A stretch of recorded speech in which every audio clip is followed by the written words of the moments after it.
সকলোকে নমস্কাৰ জনাই মই মীনাক্ষী মোৰ পেজত আপোনালোকক সকলোকে স্বাগতম জনালোঁ। আশা কৰোঁ নেদেখাজনক কৃপাত সকলোৱে ভালে কুশলে আছে দেই, আৰু আমিও আপোনালোকৰ আশীৰ্বাদত ভালে কুশলে আছোঁ।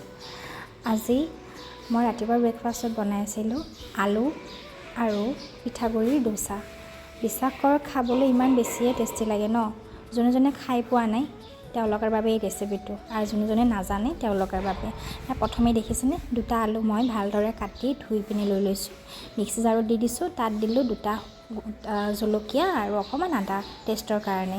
অকণমান পানী দি পিনি এইটো মই ধুনীয়াকৈ এটা পেষ্ট কৰি লৈ ল'ম দেই।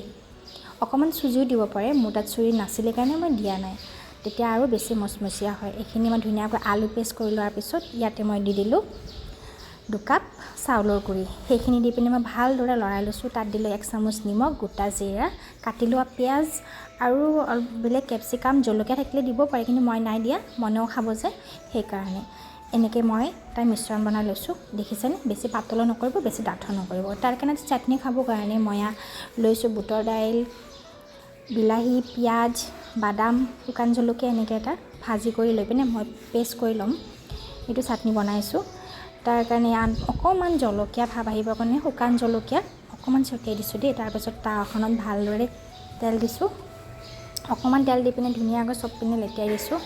তাৰপিছত মই ধুনীয়াকৈ এখন এখনকৈ আলু আৰু পিঠাগুড়ি যিটো মিশ্ৰণ কৰিছোঁ ন, আমি যেনেকৈ সেই অসমীয়া খোলা চাপৰি পিঠাটো বনাওঁ ন, ঠিক তেনেকুৱাই অকণমান টুইষ্ট দিছোঁ। খাবলৈও টেষ্টি আৰু অকণমান বেলেগ হওক, হয়নে নাই। ইয়াৰ এখন এখনকৈ ভাজি গৈছোঁ। বাছ ইয়াৰ চাটনিখনো মই মিক্সিত পেষ্ট কৰি লৈছোঁ। তাৰপিছত নৰসিংহ আৰু অকণমান ক'লা আপোনাৰ সৰিয়হটোৰে এটা তেলত সম্ভাৰ এটা দি দিছোঁ। তাৰপিছত ইয়াত ধুনীয়াকৈ ৰেডি হৈ গ'ল আলুৰ ডোচা আৰু চাটনি। কোনে খাই ভাল পায়, ডোচাৰ টেষ্টটোৱে পাব, আৰু আপোনাৰ বাচ্ছাৰ টিফিনতো দিব পাৰে। মনক মই প্ৰায় এইটো টিফিনত দিওঁ। তাত চাটনিখন আগত কৰি 2 দিনলৈ ষ্ট'ৰ কৰিব পাৰে।